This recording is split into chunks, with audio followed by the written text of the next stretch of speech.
قرآن و حدیث میں ہم بستری کے دو زبردست طریقے۔ شوہر کے اوپر بیٹھ کر ہم بستری کرنا جائز ہے یا حرام؟ اللہ تعالیٰ حق بات کہنے سے نہیں شرماتا۔ اس ویڈیو میں قرآن و حدیث سے ثابت دو بہترین طریقے بیان کیے گئے ہیں، اور ساتھ ہی ساتھ یہ بھی بتایا گیا ہے کہ بیوی شوہر کے اوپر بیٹھ کر ہم بستری کر سکتی ہے۔ ناظرین، آج بہت ہی کمال کی ویڈیو لے کر حاضر ہوئے ہیں۔ تمام حضرات ویڈیو کو آخر تک ضرور دیکھیے گا۔ بسم اللہ الرحمن الرحیم۔ ہم بستری کا وہ کون سا اسلامی طریقہ ہے جسے قرآن و حدیث میں پسند کیا گیا ہے؟ ناظرین، قرآن و حدیث میں ہم بستری کرنے کے دو ایسے طریقوں کو بیان کیا گیا ہے جس کو تقریباً ہر عورت پسند کرتی ہے۔ دراصل میاں بیوی سے تعلق کے کچھ ایسے مسائل ہیں کہ جن کا جاننا ہر مسلمان مرد اور عورت کے لیے ضروری ہے۔ مسئلہ یاد رہے کہ شادی سے پہلے میاں بیوی اور اولاد کے حقوق کے مسائل سیکھنا فرض ہے۔ حدیث شریف میں آتا ہے کہ جس طرح حرام صحبت پر سزا ہے، اسی طرح جائز صحبت پر نیکیاں ہیں۔ حضرت سیدنا جنید بغدادی رحمۃ اللہ علیہ فرماتے ہیں کہ انسان کو جماع کی ایسی ہی ضرورت ہے جیسے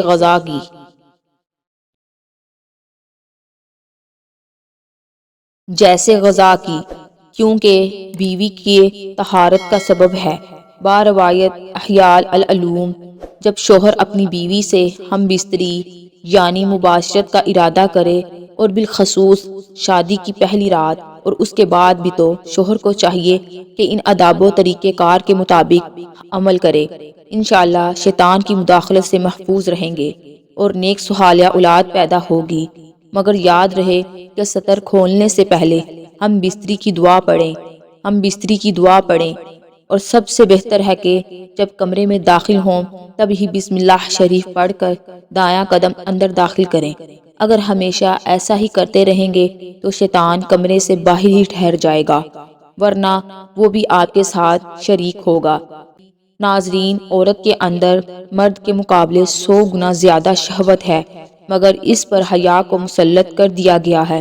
تو اگر مرد جلدی فارغ ہو جائے تو فوراً اپنی بیوی سے جدا نہ ہو، بلکہ کچھ دیر ٹھہرے، پھر الگ ہو۔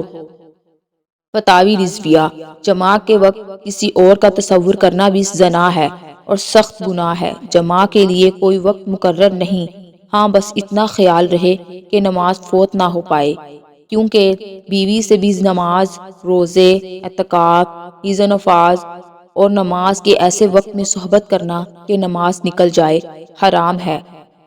مرد و عورت کو ایک دوسرے کا ستر یعنی شرمگاہ دیکھنا اور چھونا جائز ہے، مگر حکم یہی ہے کہ مقام مخصوص یعنی شرمگاہ کی طرف نہ دیکھا جائے۔ اس سے نسیان یعنی حافظہ کمزور ہونے کا مرض لاحق ہوتا ہے اور نگاہ بھی کمزور ہو جاتی ہے۔ ہم بستری سے فراغت کے بعد مرد اور عورت کو الگ الگ کپڑے سے اپنا ستر صاف کرنا چاہیے، کیونکہ دونوں کا ایک ہی کپڑا استعمال کرنا نفرت اور جدائی کا سبب ہے۔ ہم بستری سے احتلام، انزال یعنی منی خارج ہونے کے بعد یا دوسری مرتبہ صحبت کرنا چاہتا ہے، تب بھی ستر یعنی شرمگاہیں لازمی دھو لے، کچھ وقفہ دے کر، اور بہتر یہ ہے کہ وضو کر لے، ورنہ ہونے والے بچے کو بیماری کا خطرہ ہے۔ جماع، مباشرت یا ہم بستری کے کچھ دیر بعد یعنی کم از کم آدھے گھنٹے بعد غسل کر لیں، اس میں صحت و تندرستی بھی ہے، اور مرتے وقت حضرت سیدنا جبرائیل علیہ السلام کی زیارت بھی نصیب ہوگی۔ جماع کے فوراً بعد پانی پینا صحت کے لیے مفید نہیں، لہٰذا کچھ وقفے کے بعد پانی پی سکتے ہیں۔ اسلام انسانی زندگی کے تمام تقاضے بحسن و خوبی پورے کرتا ہے، بلکہ زندگی کے تمام امور کے لیے پاکیزہ اصول اور فطری نظام پیش کرتا ہے۔ اللہ تعالیٰ حق بات کہنے سے نہیں شرماتا، اس لیے ہمیں اپنے پیغمبر کے ذریعے زندگی کی ہر چھوٹی سے چھوٹی اور بڑی سے بڑی بات بتا دی۔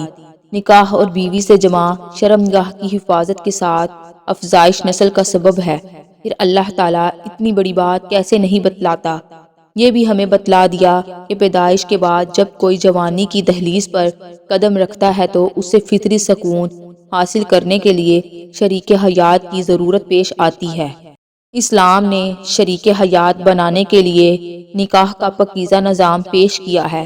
جس طرح اسلام نے نکاح کا پاکیزہ نظام دیا ہے، اسی طرح جماع کے بھی صاف ستھرے اور رہنما اصول دیے ہیں، اور ان اصولوں کی جانکاری ہر مسلمان مرد اور عورت پر ضروری ہے۔ یہودیوں کو خیال تھا کہ بیوی کی اگلی شرمگاہ میں پیچھے سے جماع کرنے سے لڑکا بھینگا پیدا ہوگا، جبکہ اللہ تعالیٰ قرآن پاک میں یوں بیان فرماتے ہیں، تمہاری بیویاں تمہاری کھیتیاں ہیں، لہٰذا تم اپنی کھیتیوں میں جدھر سے چاہو آؤ۔ سورۃ بقرہ۔ اس آیت کا مطلب یہ ہے کہ بیوی کی اگلی شرمگاہ میں جس طرح سے چاہیں جماع کر سکتے ہیں۔ شوہر کے لیے بیوی کی اگلی شرمگاہ ہی حلال ہے، جبکہ پچھلی شرمگاہ میں وطئی کرنا حرام ہے۔ چنانچہ اس بات کو اللہ تعالیٰ نے اس آیت سے پہلے بیان کیا ہے۔ فرمانے باری تعالیٰ ہے، لوگ آپ سے حیض کے بارے میں سوال کرتے ہیں، کہہ دیجئے کہ وہ گندگی ہے، حالت حیض میں عورتوں سے الگ رہو، اور جب تک وہ پاک نہ ہو جائیں ان کے قریب نہ جاؤ۔ ہاں، جب وہ پاک ہو جائیں تو ان کے پاس جاؤ جہاں سے اللہ نے تمہیں اجازت دی ہے۔ اللہ توبہ کرنے والوں کو اور پاک رہنے والوں کو پسند فرماتا ہے۔ سورۃ بقرہ۔ یہاں پر اللہ رب العزت حکم دے رہا ہے کہ حیض کی حالت میں بیوی کے پاس نہ جاؤ، اور جب وہ غسل کر کے پاک ہو جائے تو اس کے ساتھ اس جگہ سے جماع کرو جس جگہ سے جماع کرنے کی اجازت دی گئی ہے۔ حیض اگلی شرمگاہ سے آتا ہے، اور حیض کا خون آنے تک جماع ممنوع ہے، اور جب حیض بند ہو جائے تو اسی جگہ جماع کرنا ہے جہاں سے خون آ رہا تھا۔ نبی صلی اللہ علیہ وآلہ وسلم کا فرمان ہے، اور بیوی سے جماع کرتے ہوئے تمہارے عضو میں صدقہ ہے۔ باروایت صحیح مسلم۔ صحابہ کرام رضوان اللہ علیہم اجمعین نے پوچھا، اے اللہ کے رسول صلی اللہ علیہ وآلہ وسلم، ہم میں سے کوئی اپنی خواہش پوری کرتا ہے تو کیا اس میں بھی اجر ملتا ہے؟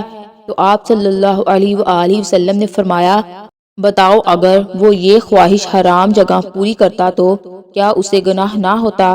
صحابہ نے عرض کیا کہ کیوں نہیں؟ لہٰذا فرمایا کہ اسی وجہ سے جب وہ صحیح جگہ سے خواہش پوری کرتا ہے تو اس کے لیے اجر ہے۔ قرآن و حدیث میں ہم بستری کرنے کے دو ایسے طریقوں کو بیان کیا گیا ہے جس کو تقریباً ہر عورت پسند کرتی ہے۔ اس کو قرآن نے بھی پسند کیا ہے اور حدیث میں بھی پسند کیا گیا ہے۔ آئیے قرآن و حدیث میں پسندیدہ طریقوں کے بارے میں جانتے ہیں۔ قرآن پاک نے ہر موڑ پر مسلمانوں کی رہنمائی فرمائی ہے، اسی طرح ہم بستری کرنے پر بھی شریعت نے ہماری بہت رہنمائی فرمائی ہے۔ ناظرین کرام، وہ دو طریقے آپ کو بتاتے ہیں کہ وہ کون سے دو طریقے ہیں۔ اللہ تعالیٰ قرآن پاک میں فرماتے ہیں، یہ وہ طریقہ ہے جو تقریباً ہر جاندار استعمال کرتا ہے۔ وہ طریقہ کیا ہے کہ عورت نیچے لیٹی ہو اور شوہر اوپر لیٹا ہو، اور شوہر حرکت کرے۔ اس کو قرآن پاک نے بیان کیا ہے کہ عورت نیچے لیٹ جائے اور شوہر اس کے اوپر ہو۔ اس طریقے سے بیوی کے ساتھ ازدواجی تعلق قائم کرنا، اس سے شوہر کو بھی لذت ملتی ہے اور بیوی کو بھی خوب لذت ملتی ہے۔ اسی طریقے کو قرآن نے بھی پسند کیا ہے۔ ناظرین کرام، دوسرا طریقہ جس کو حدیث میں پسند کیا گیا ہے، حدیث مبارکہ میں ارشاد ہے کہ بیوی جب نیچے لیٹ جائے اس کی دونوں ٹانگوں کو اپنے کندھوں پر رکھ لیا جائے، یعنی اس کے سرین کے درمیان بیٹھ کر حرکت کریں، اور اس طریقے کو حدیث میں بیان کیا گیا ہے۔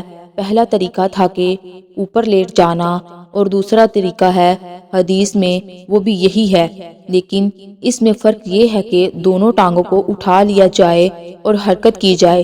یہ طریقہ ایسا ہے کہ جن عورتوں کو حامل نہیں ٹھہرتا تو بہت جلدی اس طریقے سے حمل ٹھہر جاتا ہے۔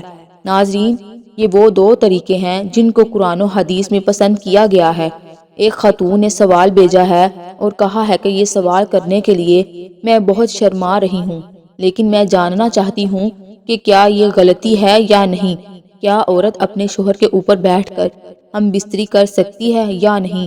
میں نے اپنے شوہر کے اوپر بیٹھ کر ہم بستری کی ہے، لیکن جب ہم دونوں میاں بیوی اس طریقے سے ہم بستری کرنے کے بعد فراغت حاصل کر چکے تھے تو ہم دونوں ایک دوسرے سے شرمندہ ہوئے ہیں کہ ہم نے بہت بڑا گناہ کر لیا ہے۔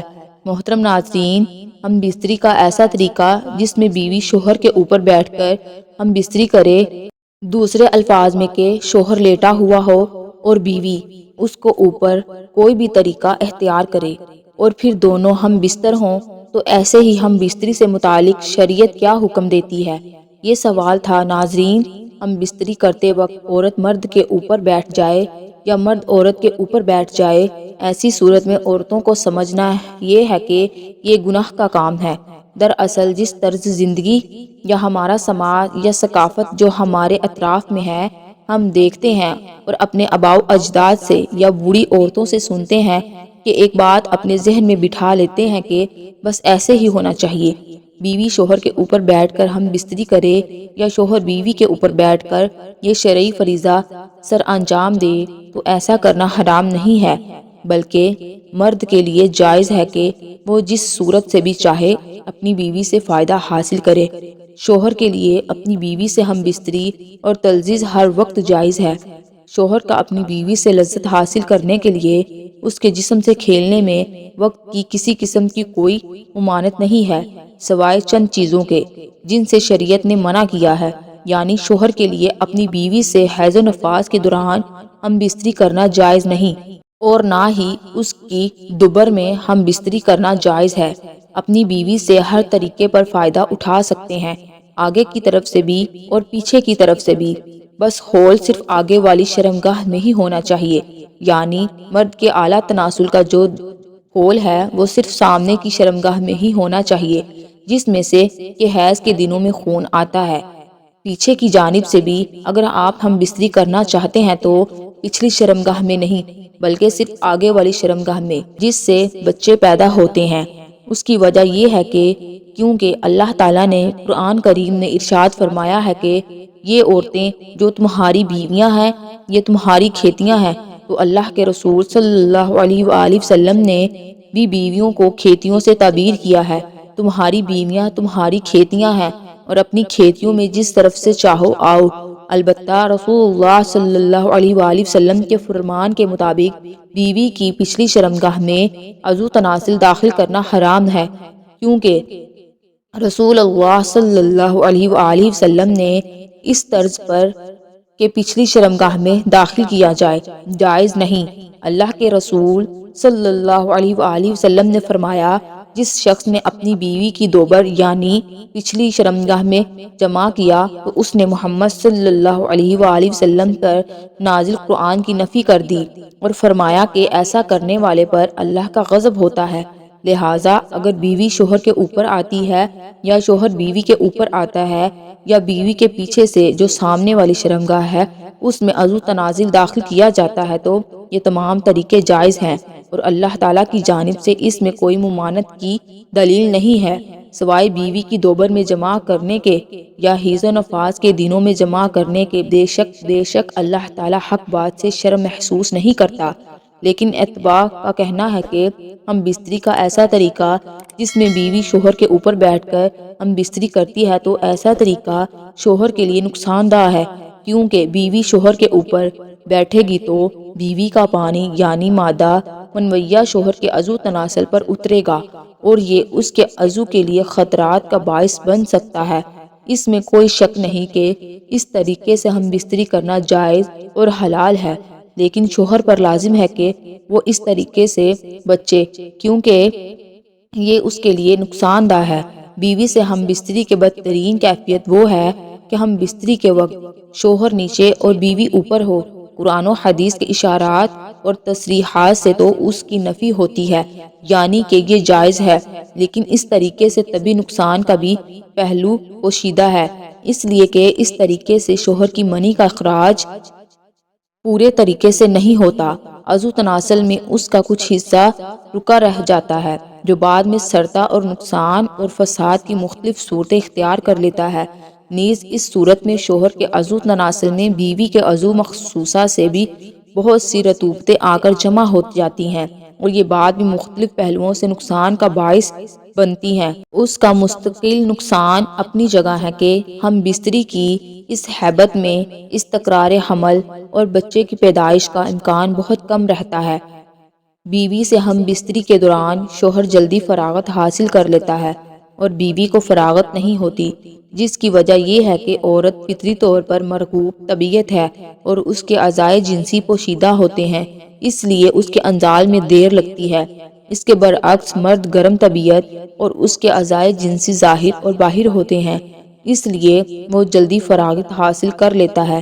بیوی سے ہم بستری یعنی مباشرت کے دوران اگر شوہر پہلے فارغ ہو جائے تو اسے بیوی کے فارغ ہونے تک اسی حالت پر برقرار رہنا چاہیے، اور دونوں کے سکون اور فراغت کی اہم علامت یہ ہے کہ دونوں کو ذہنی اور جسمانی اطمینان آ جائے۔ اگر بیوی کو سرابی نہیں ہوئی اور اس حالت میں مرد الگ ہو گیا تو بیوی کے دل میں تسکین نہ ہونے کی وجہ سے بجائے محبت کے نفرت پیدا ہوگی، اور اگر ہر مرتبہ ایسا ہی ہوا تو خطرہ ہے کہ وہ اپنی خواہش کی تکمیل کے لیے کوئی دوسرا راستہ اختیار نہ کر لے۔ اللہ تبارک و تعالی ہم سب کو دین اسلام کے مطابق زندگی گزارنے کی توفیق عطا فرمائے اور ہم سب کو شریعت کے مطابق زندگی بسر کرنے کی توفیق عطا فرمائے۔ اللہ تعالی ہم سب کو 5 وقت کی نماز ادا کرنے کی بھی توفیق عطا فرمائے، کیونکہ نماز پڑھنا ہر مسلمان مرد اور عورت پر فرض ہے۔ نماز ہمیں بے حیائی اور برائی سے روکتی ہے، نماز شیطان کا منہ کالا کرتی ہے۔ اللہ تعالی ہم سب کو 5 وقت کی نماز باجماعت ادا کرنے کی توفیق عطا فرمائے، آمین ثم آمین۔ تمام حضرات کمنٹ باکس میں اللہ تعالیٰ کے 99 ناموں میں سے ایک نام ضرور ٹائپ کریں۔